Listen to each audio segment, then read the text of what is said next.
बिस्मिल्लाहिर्रहमानिर्रहीम। जी वेलकम आज की क्लास के लिए।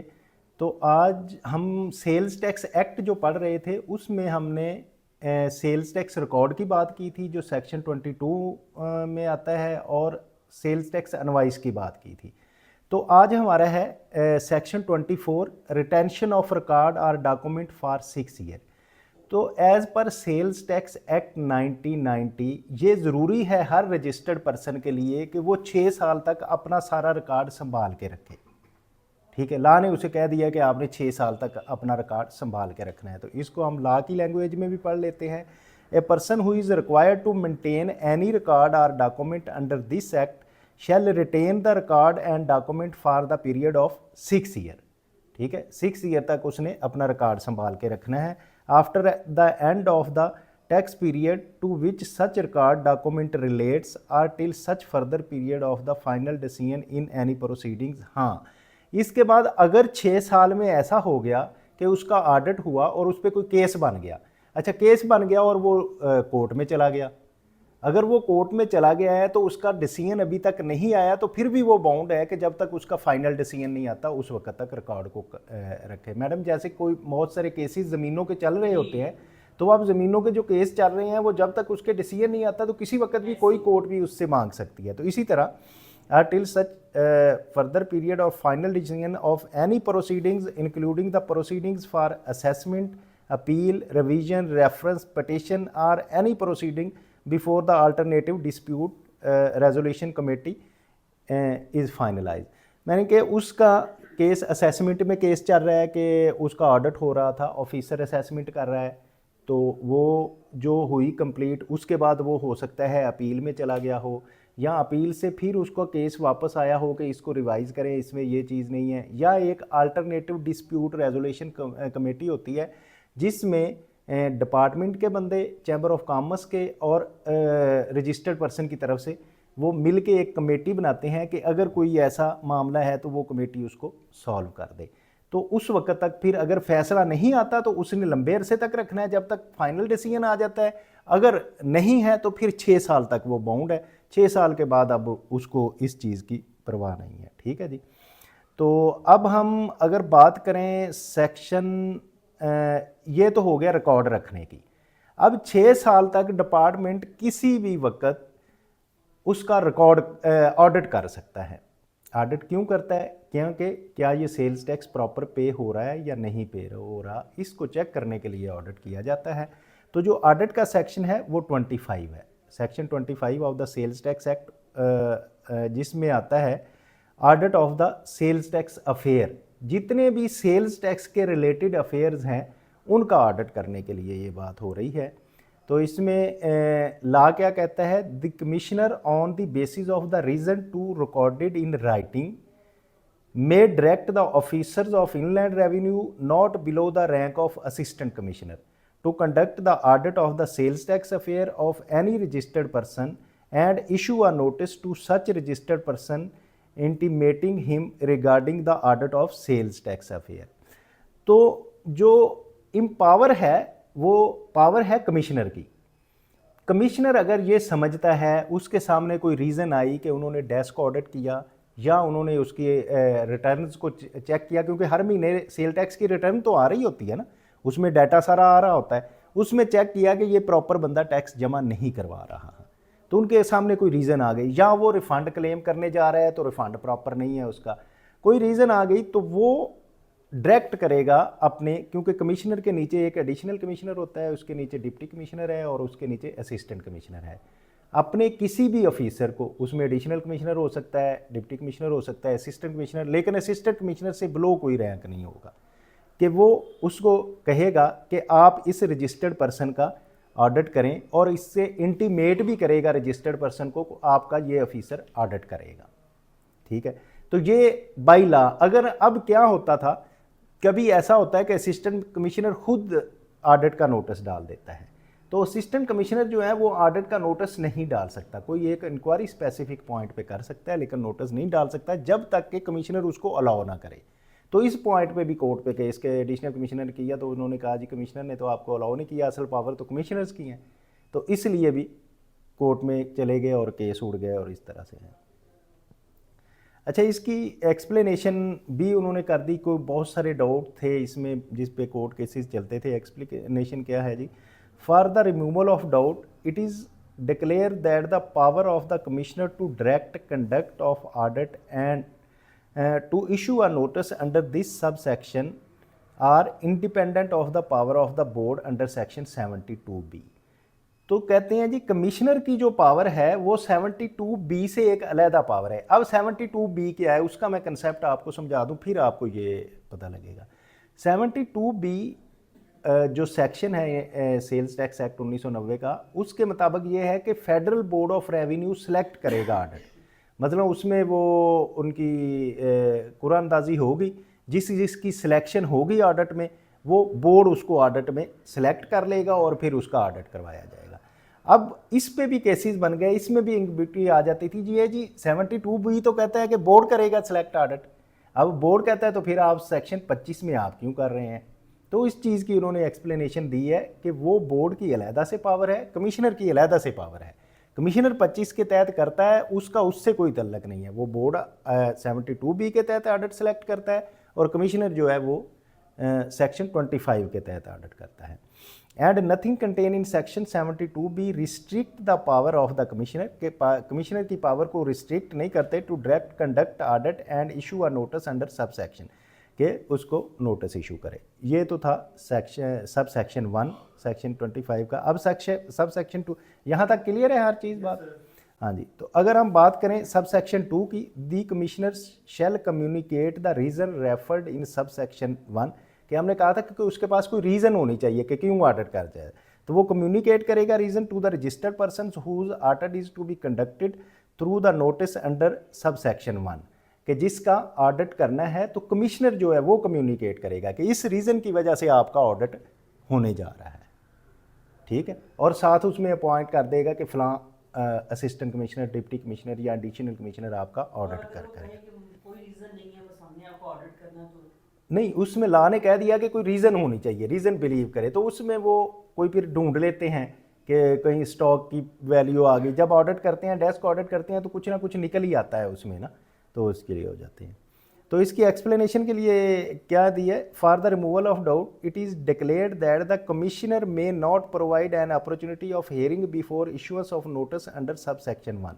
पहले कभी ये भी आ जाता था जी, आपने नोटिस इशू किया तो उस पर ले आते थे स्टे के, हमें सुनने का मौका ही नहीं दिया गया, तो ये तो रीज़न बड़ी नॉमिनल थी, ये वजह थी, तो उस पे भी ऑडिट पे स्टे आ जाता था कोर्ट से। तो इन्होंने फिर अभी 7 लाख को क्लियर कर रहे हैं कि एक्सप्लेनेशन साथ दे के कि भाई अगर कमिश्नर ने नहीं भी आपको हेयरिंग का मौका दिया तो देन भी आप जो है इसमें कर सकते हैं, इसको वो आपको नोटिस दे सकता है।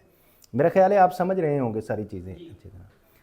अच्छा, फिर इसी सेक्शन 25 का सब सेक्शन 3 है, the reason referred in sub section 1। जो सब सेक्शन 1 में हमने कहा है कि रीज़न हो इसके लिए shall be based on the scrutiny of the available record. वो किस बेस पे होगी? जो अवेलेबल रिकॉर्ड ऑफिस के पास मौजूद है। अभी टैक्स पेयर से तो लिया ही नहीं ना उन्होंने, अभी तो उनको नोटिस कर रहे हैं ना कि आप रिकॉर्ड दो। तो अब डिपार्टमेंट के पास अवेलेबल कौन सा रिकॉर्ड होगा? जो रिटर्न में फाइल उन्होंने किया है उसकी बेस पे होगा। Including the sales tax and federal excise return हो सकती है जो उन्होंने डिपार्टमेंट को हर महीने दी थी। फिर इनकम टैक्स रिटर्न हो सकती है, वो भी डिपार्टमेंट को दी है। विद होल्डिंग स्टेटमेंट जो हर 6 महीने बाद विद होल्डिंग स्टेटमेंट जमा करवानी है वो हो सकती है। Financial statement or third party information. Financial statements उनकी हो सकती हैं अगर उनके पास अवेलेबल हों कि वो ऑडिटेड अकाउंट के साथ अटैच करने होते हैं इनकम टैक्स रिटर्न के साथ। तो फाइनेंशियल स्टेटमेंट्स जिनको हम बैलेंस शीट और प्रॉफिट एंड लॉस अकाउंट कहते हैं वो भी हो सकते हैं। और फिर यहाँ किसी थर्ड पार्टी से इन्फॉर्मेशन आ सकती है कि हुआ ये कि चौधरी साहब का अगर वो चेक हो रहा है ऑडिट तो उसमें काजमी साहब के देखा कि इनको सप्लाई और परचेजेज हो रही हैं आपस में, तो इनमें कोई प्रॉब्लम आ गई, तो उनसे पता चला कि नहीं जी ये किसका रिकॉर्ड है, कि उस थर्ड पार्टी से वेरिफिकेशन आई। ठीक है, दूसरे किसी का रिकॉर्ड चेक कर रहे थे, उसमें पता चला कि फलां गलत कर रहा है, तो उसको फिर मेंशन करके तो थर्ड पार्टी इन्फॉर्मेशन भी हो सकती है। Provided that the reason shall not include the mere verification of input tax, output tax, refund claim and compliance of the legal provision without identifying the risk factor that is require such verification। तो ये भी अब थोड़ा सा उन्होंने proviso एक दे दिया है कि ये है कि वो बस आप ये ना रीज़न लिख दें कि जी आपका इनपुट चेक करना है या आउटपुट चेक करना है, वो तो आपके पास है, चेक कर लें, या ऐसी कोई वेरिफिकेशन करनी है तो वो प्रॉपर जो है रिस्क फैक्टर उसमें हो कि जिसमें टैक्स का लॉस हो रहा है, तो देन आप इसको करें। देन सब सेक्शन 4 है, subsequent to the issuance of notice under sub section 1, एक नोटिस क्योंकि कमिश्नर इशू करेगा सब सेक्शन 1 के तहत, the officers of inland revenue may call for any record or document including record maintain under this act. तो जो सब section 1 के तहत ऑडिट किया जाएगा उसमें फिर जो इनलैंड रेवेन्यू ऑफिसर है जिसकी जिम्मेदारी लगी है वो एक नोटिस उनको देगा कि आप फलां फलां फलां फलां रिकॉर्ड दे दो, ठीक है, उसमें तक, क्योंकि ऑडिट उसने करना है। कौन सा रिकॉर्ड होगा? Including record maintain under this act, जो हमने सेक्शन 22 के तहत पढ़ा है। सेक्शन 22 में हमने पढ़ा था ना कि ये रिकॉर्ड होने चाहिए, तो वो सारे रिकॉर्ड जो है जो उसने मेंटेन करता है, जो लॉ उसे कहता है कि आपने ये मेंटेन करना है, वो सारा उसमें से रिकॉर्ड मंगवाएगा। The rules made there under or any other law for the time being in force, कि जहाँ के जो रूल्स बन गए हैं रूल्स के मुताबिक उसको देगा, या फिर ऐसा हो सकता है कि कोई और लॉ जो है उसमें इन्फोर्स करे। To conduct the audit of the sales tax affair of the person, कि उसके जो सेल्स टैक्स के मामलात हैं जिसमें हम जो आजकल पढ़ रहे हैं कि इनका इनपुट का मामला, आउटपुट का मामला, सेल का मामला, परचेज़ का मामला, इसमें जो पेमेंट्स की किस तरह से, ये सारे जो हैं वो मामला चेक किए जाएंगे। वेयर सच रिकॉर्ड और document have been kept on electronic data. अच्छा, जैसे हमने रिकॉर्ड में भी बात ये की थी कि वो किसी ने हो सकता है कि जी हम ये रिकॉर्ड तो रखते नहीं हैं, हम तो इलेक्ट्रॉनिक रिकॉर्ड है हमारा, आजकल ऑटोमेशन पे दुनिया चली गई है, हम ऑटोमेशन करते हैं, ऑटोमेटेड हमारा तो रिकॉर्ड हो ही लंदन में कहीं हेड ऑफिस में रहा है, वो इसमें आता है तो हमारा तो ऑटोमेटेड है, इलेक्ट्रॉनिक डाटा में है। तो देन क्या होगा? The registered person shall allow authorized officer of the Inland Revenue access to the use of machine and software on which such data is kept। तो फिर जो रजिस्टर्ड पर्सन है वो अलाउ करेगा इनलैंड रेवेन्यू ऑफिसर को कि आप इस मशीन तक उसकी एसेस देगा कि उसमें से आप चेक कर सकते हैं। And the officer of inland revenue may obtain duly attested hard copies of such information or data from the registered person. तो वो उसको अगर ज़रूरत महसूस होती है तो वो उसकी हार्ड कापी निकलवा के उससे अटेस्ट करवाएगा कि ये आपका ही डाटा है, तो देन वो उसको ले लेगा उसमें। फिर एक प्रोवाइजो क्या है? That the officers of inland revenue shall not call for record और document of the registered person after expiry of 6 year. वो पिछला जो सेक्शन 24 हमने पढ़ा है ना कि वो 6 साल तक उसको रिकॉर्ड रखना ज़रूरी है, ठीक है। तो इसमें ये अब प्रोवाइजो आ गया कि वो 6 साल अगर एक्सपायर हो जाते हैं तो उसका रिकॉर्ड वो नहीं मांग सकता, क्योंकि लॉ के मुताबिक उसको रखना ही 6 साल तक का है। तो ये from the end of the financial year to which these relates, जिसमें से रिलेट कर रहा है। अब सब सेक्शन 5 है, the officers of inland revenue may require the registered person to attend his office in person और थ्रू एन ऑथोराइज रिप्रेजेंटेटिव। अब वो ये भी उसे कह सकता है रिकॉर्ड यार आपने भेजा है, हम इसको आपकी इन्वेंट्री के स्टाइल को पढ़ने की कोशिश कर रहे हैं या डॉक्यूमेंट को चेक कर रहे हैं, कोई चीज़ में कन्फ्यूजन हो रही है, तो आप आएँ ऑफिस में और हमें इसकी एक्सप्लेनेशन दें।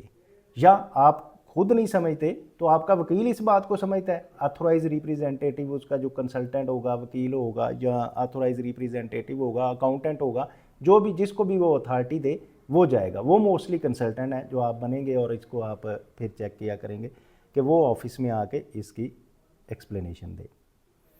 The registered person shall produce such document accounts और any evidence as the officer of inland revenue may consider necessary. तो जिसमें वो कहेगा कि ऐसा डॉक्यूमेंट मुझे चाहिए कि ये ज़रूरी है, तो वो भी वो देने का पाबंद है।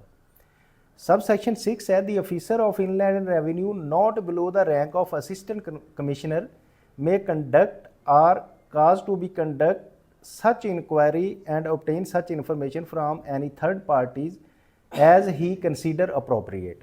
अब ऑफिसर जो ऑडिट कर रहा है वो ये समझता है कि मुझे कोई थर्ड पार्टी से भी इंफॉर्मेशन लेनी चाहिए। क्या हो सकती है थर्ड पार्टी आपके ज़हन में आती है? किससे ले सकता है?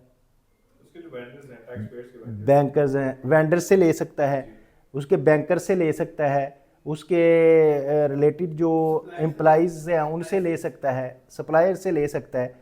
तो इस तरह से अगर वो चाहे उसके पास पावर है कि वो उनसे इंफॉर्मेशन ले सकता है।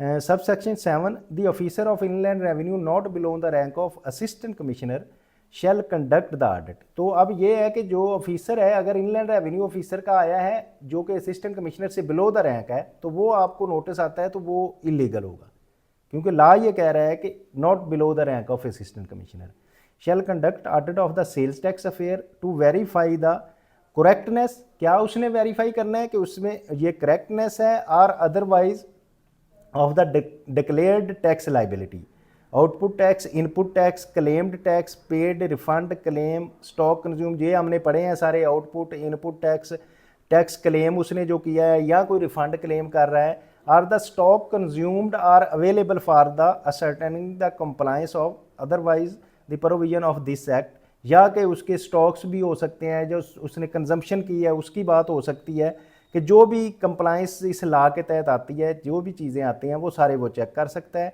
And the rules made there under on the basis of record and evidence obtain under sub section 5 and 6। तो वो जो इंक्वायरी करेगा इन सब से जो उसने जिक्र किया वो रिकॉर्ड का सब सेक्शन 5 और 6 में, उन सारों को वो चेक करके इंक्वायर करेगा। सब सेक्शन 8 है the officer of inland revenue may conduct audit proceeding electronically through the video link और any other facility as may be prescribe by the board. हाँ, अगर ये बोर्ड कहता है कि आपने उसके प्रीमिसेस पे नहीं जाना, ऑफिसर पे पाबंदी लग गई है, आपने नहीं जाना, वो आपके पास नहीं आ सकता, तो एक ऐसा अरेंजमेंट किया जाए कि इलेक्ट्रॉनिक ऑडिट हो, कि वो भी अपने जूम पे मीटिंग हो जाए या इस तरह से हो जाए या उसके रिकॉर्ड की असेस हो जाए, तो वो भी प्रोविजन रखी है, क्योंकि आहिस्ता आहिस्ता ऑटोमेशन पे आ रहा है सारा काम। तो जब ऑटोमेशन फुल हो जाएगी तो ऐसी भी सिचुएशन होगी कि उधर बैठे ही अपना ऑडिट जो है ना करवाएगा। या फिर ऐसे होता है कि अभी भी नोटिस आता है तो उसमें उसने इलेक्ट्रॉनिक नोटिस आता है तो उसका रिप्लाई जो कंसल्टेंट है, वकला हैं, वो इलेक्ट्रॉनिक रिप्लाई देते हैं। अब रिप्लाई के साथ वो डॉक्यूमेंट्स भी सारे अटैच कर देते हैं, तो इस तरह से उसका भी चेक हो सकता है। अब जब उसने ऑडिट कंप्लीट कर लिया, कंप्लीट करने के बाद क्या होगा, after completion of audit the officer of inland revenue may if required pass an order under section 11E। Section 11E में असेसमेंट होती है, उसका जो भी उसने चेक किया उसमें कुछ डिस्क्रिपेंसीज में भी आ सकती हैं, उसमें कुछ फ्रॉड आ सकते हैं, कुछ हो सकता है, तो 11E में वो उसकी असेसमेंट करेगा। पहले उसको शोकाज करेगा, शोकाज में उसको हेयरिंग की अपॉर्चुनिटीज़ दी जाएंगी एटलीस्ट 3, और फिर उसके बाद उसका असेसमेंट ऑर्डर कर दिया जाएगा। After providing an opportunity of being heard, कि यानी कि उसको हेयरिंग की अपॉर्चुनिटी दी जाएगी to the registered person under sub section 1 of section 11E। Sub section 1 है 11E का जो उसको अपॉर्चुनिटी देता है। Then sub section 10 notwithstanding anything contained in subsection 7 and 9 where a registered person failed to produce before the officer of inland revenue, जहाँ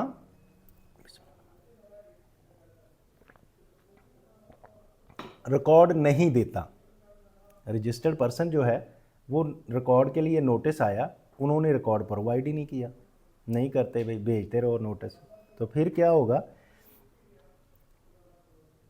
with officer of inland revenue any account document or record required to maintain under this act, जो कि ये law कहता था कि आपने ये maintain करना है लेकिन उसने मेंटेन नहीं किया और उसको रिकॉर्ड नहीं दिया, or the rules made there under of any other relevant document electronic kept record electronic machine और एनी अदर एविडेंस, जैसे कि हमने पीछे जिक्र किया कि इलेक्ट्रॉनिक मशीन तक एक्सेस देगा, उधर नहीं देता, या और कोई रिकॉर्ड है रूल के मुताबिक वो करता है तो वो नहीं देता। By the officer of inland revenue for the purpose of audit, audit करने के लिए वो असेस नहीं देता या उसको रिकॉर्ड प्रोवाइड नहीं करता। The officer of inland revenue may proceed to make best judgment assessment under section 11D of the act. तो उस सिचुएशन में ऑफिसर जो होगा वो जो उसके पास रेलेवेंट डाटा होगा, उसकी सिचुएशन होगी, सेक्शन 11D में बताया गया है कि बेस्ट जजमेंट कैसे की जा सकती है, कि उसके में वो देखेगा उसकी लोकेशन किस तरह की है, उसकी सेल्स कैसी हो सकती है, उसकी पिछले किसी साल में उसका ऑडिट हुआ था, पिछले किसी साल में उसने टैक्स ज़्यादा से ज़्यादा कितना जमा करवाया है 12 महीनों के अंदर, वो सारा लिया जा सकता है। तो वो बेस्ट में जजमेंट का 11D में सारी चीज़ें बताई गई हैं, तो उसके मुताबिक कहता है ऑफिसर फिर खुद ब खुद बेस्ट जजमेंट कर देगा। ठीक है।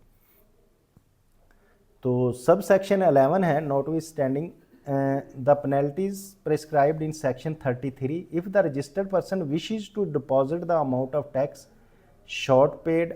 अब ऑडिट हो रहा है तो रजिस्टर्ड पर्सन जो है उसके नॉलेज में ये बात आ गई कि मेरे जो कुछ डिस्क्रिपेंसीज निकल आई हैं, तो वो कहता है जी मैं खुद जमा करवा देता हूँ, आप मुझे शो काज ना करें। तो इस सिचुएशन में क्या कहेगा, short paid amount tax evaded along with default surcharge voluntarily whenever come to the notice of before receives the notice of audit no penalty shall be recovered from him। अच्छा, ये जब हम ऑडिट करते हैं या उसकी कुछ पेनल्टी निकलती है, उसके खाता कुछ निकलता है, उसमें क्या होता है कि उसको एक तो प्रिंसिपल अमाउंट जमा करवानी पड़ती है, फिर जितनी अमाउंट उसने लेट की उसका डिफ़ॉल्ट सरचार्ज जमा करवाना पड़ता है, जिसको हम इंटरेस्ट टाइप कहते हैं कि डिफ़ॉल्ट आपने इतना लेट किया, और फिर वे ना जमा करवाने की, गलती करने की पेनल्टीज़ भी जमा करवानी पड़ती है। अच्छा, अब सिचुएशन, 3 सिचुएशन बननी है, इनको गौर से सुने आप। क्या 3 सिचुएशन होंगी मैडम? एक सिचुएशन ये है कि उसका ऑडिट शुरू होने से पहले, उसका ऑडिट अभी शुरू नहीं हुआ, उसके अपने नॉलेज में आया कि ये मेरी गलती हो रही है, मैंने टैक्स कम जमा करवाया है, तो देन वो जो है वो पैसे जमा करवा देता है खुद ब खुद। तो वो अपना प्रिंसिपल अमाउंट और डिफ़ॉल्ट सरचार्ज जमा करवा देगा, उसको पेनल्टी नहीं लगेगी, एक सिचुएशन। दूसरी सिचुएशन ये है कि उसको ऑडिट का नोटिस चला गया और ऑडिट में डिस्क्रिपेंसी निकल गई, उसको अब पता चल गया, लेकिन अभी शो काज 11E के तहत उसको शो काज नहीं हुआ। शो काज से पहले अगर वो जमा करवा देता है तो फिर 25% ऑफ द पेनल्टी उसको लगेगी, 75% वेव ऑफ हो जाएगी। लेकिन तीसरी सिचुएशन क्या है, जब शो काज नोटिस इशू हो जाता है और पेनल्टी का मेंशन हो जाता है, तो फिर वो पेनल्टी वेव ऑफ नहीं होगी, फिर उसे पूरी की पूरी जमा करवानी पड़ेगी। तो इस तरह से आपको अंदाज़ा हो गया कि 3 सिचुएशन है, एक उसके नोटिस में आने से पहले, ऑडिट का नोटिस आने से पहले पूरी पेनल्टी वेव ऑफ हो जाएगी, नोटिस आ गया तो फिर वो जमा करवाता है, शो काज से पहले फिर 25% जमा करवानी पड़ेगी, 75% वेव हो जाएगी, और अगर शो काज इशू हो गया तो देन उसको पूरी की पूरी वो जमा करवानी पड़ेगी पेनल्टी।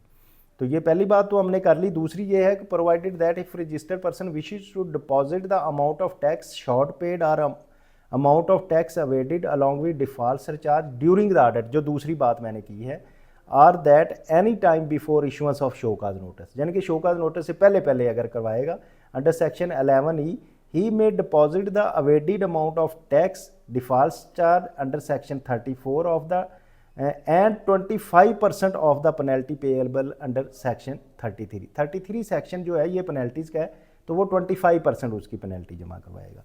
इसके बाद आ जाएगी वो third one, the provided further that the registered person wishes to deposit amount of tax short paid or the amount tax evaded along with default surcharge after issuance the show cause notice. अब show cause notice हो गया 11E के तहत, he shall deposit the evaded amount of tax default surcharge under section 34 and full amount of penalty, then उसको फिर full amount penalty जमा करानी करेगी under section 33 and thereafter the show cause notice shall stand abetted.